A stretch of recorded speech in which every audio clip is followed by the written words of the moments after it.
95-7 the game. Take it away, Monte. All right, Loon Dog. What you got for Jokic? We talk a lot of baseball. That's why we're bringing in Laura Britt, the host of Giants pre- and post-game on NBC Sports Bay Area. Giants 23-15 since May 2nd. A big-time win last night in St. Louis as June heats up. A lot of good baseball. The Diamondbacks, man. The Diamondbacks are rolling right now. That $100 million contract after a week. I tried to trade for him in fantasy a couple weeks ago, man. That dude rejected my trade so damn fast. I watched him hit a ball into the gap against the Giants in the 3-game series. He was sprinting full speed and dove into second head first. I said, that's 1980s baseball. Yeah, no, he's a baller. They're 4 up on the Dodgers. Diamondbacks up 4 games on the Dodgers. Giants 7 back of the D-backs. So the Giants, they got the Cardinals. They go to L.A. after a day off Thursday to take on the Dodgers down at Dodger Stadium. Then they have the Padres, the Diamondbacks. June is heating up, folks. It is for the Giants. We'll get back to the Warriors in a little bit, but let's bring in the queen of the morning roast, the queen of NBC Sports Bay Area, who just celebrated her 25th birthday a couple Fridays ago. It's the one, it's the only. It's Laura Britt back on the roast. Laura, good morning. How are you? Are you doing better than those Giants? By the way, happy belated birthday again from the morning roast and all our roasters. Oh, thank you. You don't even have to say belated because you sent a video in to our show. That was so nice. Absolutely. Where you at, Shasky? Well, tell me who to text in so I can bother them constantly so I can get on there. I mean, I seen Carmen Q. I seen Rod Brooks. I don't see Joe Shasky. Well, listen, it's the reason why Shasky doesn't have David Taylor's number. Although I did sit with him at a wedding once. Been giving him wrong numbers. David Tedla, by the way, for everyone listening, our producer on Giants pre- and post-game coverage. Yeah, Tedla, don't DM Shasky. Don't bother him. He's okay. No, you should have been in that video. I think me and Matt Mayoko saw Matt Mayoko a couple weeks ago at a Giants game as well. So you had a birthday, and the Giants lost that day to the Orioles 3-2. But they won last night. Crawford coming through in the clutch. How about Camilo Duvall with the 4-out save? And what do you know? There's some excitement with this team, Laura, because some of the youngsters are up and playing well. Casey Schmidt, not too well lately, but Patrick Bailey, 2 for 3 yesterday, looking like a 5-year vet. Let's start there with Patrick Bailey, Laura. Yeah, Patrick Bailey is one of the best stories for the Giants this season. Really, like you just said, it's the young guys as a whole. Casey Schmidt's been really good. Even Blake Sable, their Rule 5 draft pick, who's moved around some. He was really hot to start and kind of like Casey. As you expect, they're not going to, bat 400 their entire season, first season in the majors. But the bat's going to cool off, and then it's going to be about seeing how they settle in. But I think Patrick Bailey, one of the most impressive things about him is hearing how the pitchers talk about him. And Logan Webb, to go from relinquishing calling your own games, which, as many of your listeners know, this season, PitchCom is not only available to the catchers, it's the pitchers too. So you see them, pressing the buttons on their belt or however it works. And they call their own games. Some of the pitchers like that. I've talked to some of our analysts. I would personally, if I were pitching, I feel like I would want have a little backup, have the catcher take some of that pressure off of you because you're dealing with so many things with the pitch clock and all that. But to see that Logan Webb started out the season that way, but then once he's built this trust and this chemistry with Patrick Bailey, he's letting him call the games. That speaks almost more to me about the trust level and where the pitching staff is with Patrick Bailey than almost anything else. Because the bat, you're going to ride a roller coaster with a guy's bat. That's going to have hot moments, have cool moments. But to have solid, calm, presence behind the plate is something that is not a roller coaster. That's calm. That's steady. That's going to remain for the Giants. So I think that's been really impressive to see from Patrick Bailey, a young guy coming into the majors, and it's not too big of a spotlight for him. Yeah, and I think the hallmark of great teams in baseball, strength defensively up the middle. Catcher, shortstop, center field, right? You can get away with a lot of things when you're strong up the middle, and him being a great backstop has really helped this team. And you're talking about his offense. Honestly, the offense, it's much better than I thought. He has a knack for driving in runs. That's number one. He can bunt a little, gap power, and then his ability to fight off pitches and get the one that he likes and drive it. I feel like you don't get the Crawford at-bat right after him without the 5-6 foul-offs that he have in the 11-pitch at-bat prior to that. So I'm really loving his plate discipline as well. Yeah. Oh, I mean, that was on full display last night, I think, with Patrick Bailey. We've also seen that, obviously, with Lamont Wade Jr. a lot in a different aspect. But that's been impressive to me with the Giants also with their offenses. We talked about this, I think, last time I was on. They were only scoring runs via the home run, and that was their calling card coming into the season. But to see over the past 2 or 3 weeks, the fact that they're able to win games by not just scoring via the home run, that's been key to their success over the past 2 weeks. Because without that, if you're only relying on the home run, you're going to have games where you don't have that. And how are you scoring without that? If you're not able to, then you're going to be a 500 or below team every season. Right. But if you're able to prove that you can score with runners in scoring position, get those guys home, that changes the dynamic. And I think we're starting to see that with this team. It is with the young guys. You don't want to jump too far ahead of yourself. You've got to see how it plays out throughout the season. But I think it's really promising. And fans should be excited about this team, especially the fact that these guys are so young and able to come up, and these moments aren't too big for them. Well, now the flavor of the month is Luis Matos, and you got an outfield logjam here, Laura, as we're talking to Laura Britt here on One and Russ, of course, your Giants pre- and post-game show host on NBC Sports Bay Area. Does a tremendous job doing that. Somebody's going to be gone here, and you've got Conforto, you've got Haneker, you've got Jock Peterson, you've got Yaz, you got Austin Slater, and don't you dare say a bad thing about Austin Slater, because you got the Slater stands now saying, hey, this guy is the 5th best hitter in all of baseball since 2020 against left-handed pitching. I mean, that sounds like, remember the old movie, against right-handed hitters in domes on Tuesdays, he bats .412. You be careful with all the Slater slander. So to make room for Luis Matos, one of these guys may have to go here. I guess that's a good problem for the Giants to have with all this depth in the outfield, right, Laura, where they can say, okay, maybe we'll go this direction, but we have a spot for Matos. Yeah, this is going to be really easy for me to say because I'm not Luis Matos sitting waiting for my opportunity. Right. But let's be patient. The thing that I keep hearing, I ask this question almost every day. When's the right time to call up a guy? Do you call up Kyle Harrison? The Giants have a spot in the rotation right now. They need help there. It's patience. It's all about patience. And I get the desire from the fan base to want to see the young talent because of what they've seen this season. They're saying, hey, it's working. Why not go ahead and make room for somebody else? But I think patience is the big thing, and Luis Matos is swinging a really hot bat over his last 5 games. He's been really solid. Give him some more time. Let him stay there. If when the time comes, now he could force his hand. If he keeps, hitting 5 home runs over his last 9 games or something crazy like that, then he's going to force their hand. Some move will have to be made. Maybe a move happens naturally, and typically it's unfortunate because it's an injury. Typically, that's the reason that you make room on the roster. But again, it's easy for me to say that because I'm not Luis Matos trying to find my way onto the roster. I get that he's probably ready, but be patient with him. The guy's got to develop.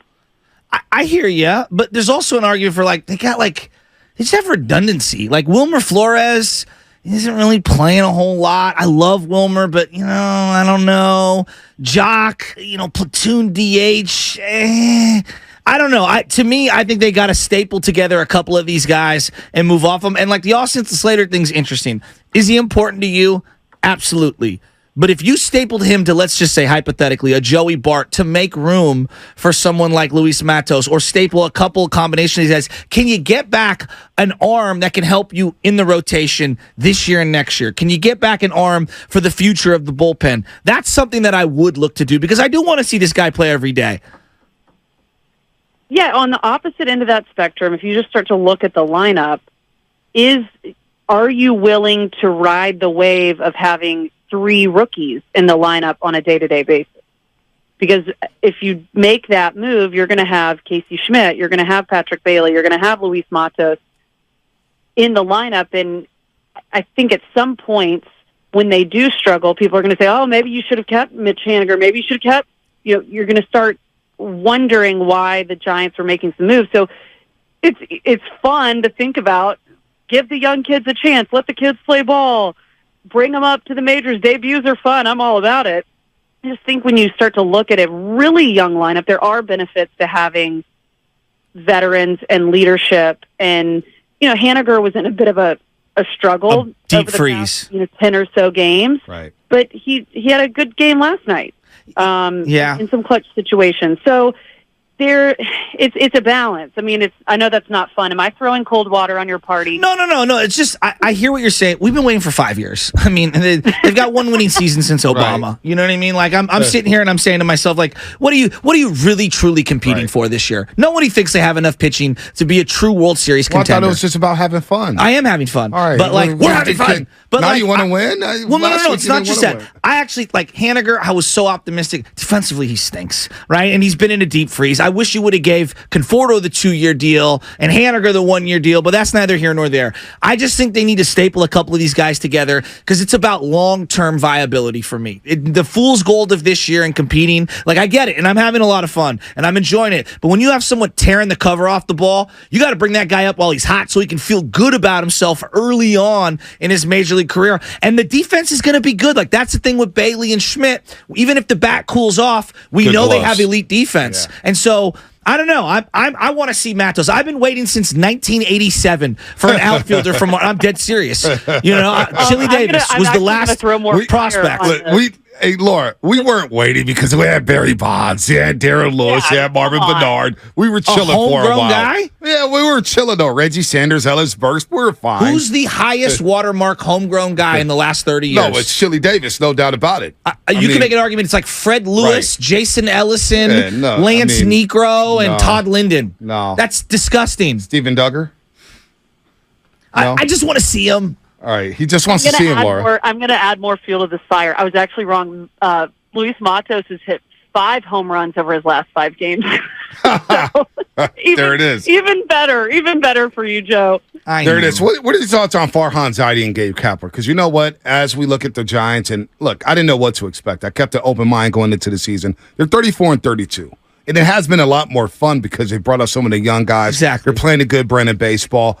I give them credit. I think they've done a good job. Gabe Kapler making a move yesterday saying, Duvall, you're coming in the 8th inning. You're going to get a 4-out save. I love that about Kapler. What is how do you feel about Farhan and Gabe Kapler so far in 2023, Laura? Well, I think you're starting to see some of the young guys that are part of their system coming up. Mainly that's Farhan Zaidi, but this is the patience of baseball that you have to have. Is you want to win now. You get a new general manager, you get a new president of baseball operations, you get a new manager, and then you want to win. But they have to have time to implement their philosophies. There are things that I like about, the way Gabe Kapler manages, and there are things that, just like any manager, you're going to like things and not like things. I'd love to see, pitchers get a little bit of an opportunity to go deeper into games. I'm more of an old school baseball fan in that sense.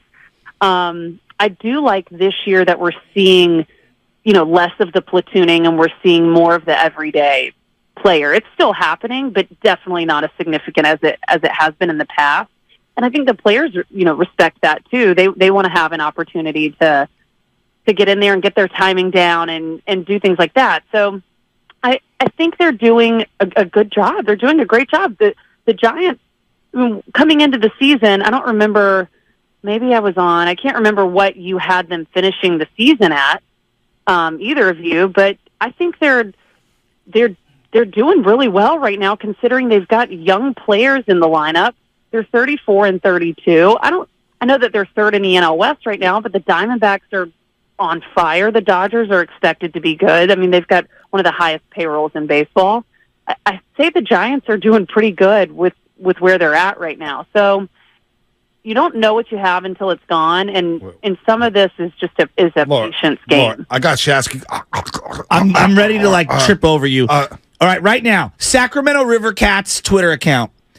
They quote tweeted an SF Chronicle article and basically tagged Luis Matos and said, "Hate to see you leave, but we'd love to watch you go," with a tear. Well, what does that mean? Well, SF Gate just tweeted the Giants might not be able to resist bringing Luis Matos up to San Francisco for much longer. So it feels like it's just a matter of time. So hitting-wise, they're going to be fine. I'm with the Matos. But, Laura, they need a pitcher. Oh, my God, do they need a pitcher. They need a that's starter. The thing. And so that's why I'm okay with flipping one of these outfielders. For an arm. Whether it's Jock, whether it's Mitch Haniger, whether it's Tell her who you want.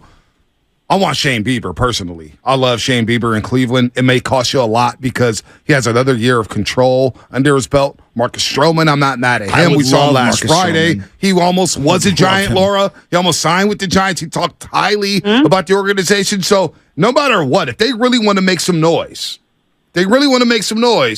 go get a pitcher. You've got to. You're right about that. I mean, you can't keep throwing the bullpen games over and over and over again. It's fine right now. It's working right now. But come mid-July, late July, August, I don't know that that's going to work. And they know that. They understand that. Do you move Sean Manaea back into a starting role? I tend to lean more towards no. I think he's obviously been a starter in the past, but that wasn't working for him this season. Maybe they give him another shot or two. And if it doesn't work, then you make a move. The MLB trade deadline, August 1st this year. So they've got some time to try and make some moves. And they've got to have, you need a stacked rotation. What is crazy about this is coming into the season, this was the least of most people's concerns because they had 6 potential starting pitchers. Yeah, but 4 of them stunk. And now they're down to 3 with working these bullpen games for those last 2 spots. And the bullpen's been doing a great job, they have. but it's not sustainable. Yeah. You can't sustain that for 162 games. It just doesn't work like that. Laura Britt, everybody, Giants pre- and post-game show host. We'll see about Matos. I'm sure you're getting asked about that. Tell Carlos Ramirez to calm down a little bit, please. He's getting way too high. Crank it up. Crank it up? 700 miles per hour exit velocity. What are your grievances? I got no grievances. I noticed he went back to 1 laptop. I mean, try to be like me. Not everybody could pull the 2 laptop look off, Laura. Nobody could pull that off. Bonte, are we going to talk? Do I have to do this again? We're not going to do, you can't do the 2 laptop thing. It's a thing. It's the Bonte Hill thing. It's not 2 chains. Help me. It's 2 tops. It's 2 tops. There we go with the MC logos. It's a 3, Shasky. Yeah, do the 2 laptop. It looks like you're running Apple down in Cupertino. Basically, with the Golden State Warriors. You know what it reminds me of? It's like, all right, hack into the database right now. We're going to break into the vault. I got everything. Going. I got to steal stuff from Shasky on Twitter. One last thing. The Summer of Lubman, a.k.a. the Summer of Lub. Have you noticed our producer, Sam Lubman, all over the field the last couple of weeks? I mean, this guy sitting next to Gabe Kapler. I mean, hanging out with Logan Webb. Him and 40 Water hanging out. Have you noticed him in the pre-games? Of course I have. I've seen him out there. Where are you guys? This guy's out here on the working couch. His tail off. Did he get a raise? No. I'm on the couch or I'm coaching Little League, Laura. I'm a very busy man. It's got to be in the Outlook calendar. He talked to Logan Webb for like half an hour the other day. I know. We got photo evidence. David Teller, by the way, producer David Teller sending those photos over. He was on the screen talking to E40 behind home plate before his first pitch. It's the Summer of Lubman. That was a horrible He's got throw. a glow. It was a horrible throw. 40 Water.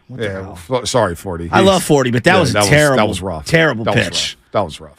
That was bad. Well, the drone show that was kind of sad too. Yeah, that got canceled. We don't want to talk about that. We don't need to talk about that. There's a lot of good things happening with the Giants. Let's see what they do tonight. Keep up the great work, Laura. Keep up the great work, Laura. You guys do a great job down there. You, Consos, Richie, Wody, Sean Esses, of course, who's on the road right now, and of course, our boy Carlos Ramirez. Laura, have a good one. We'll talk soon. Okay, thanks for having me on, guys. See ya. Anytime. The queen of the morning roast, Laura Britt, Giants pre- and post-game show host, and Luis Vato's going to be up soon. It's a matter of time.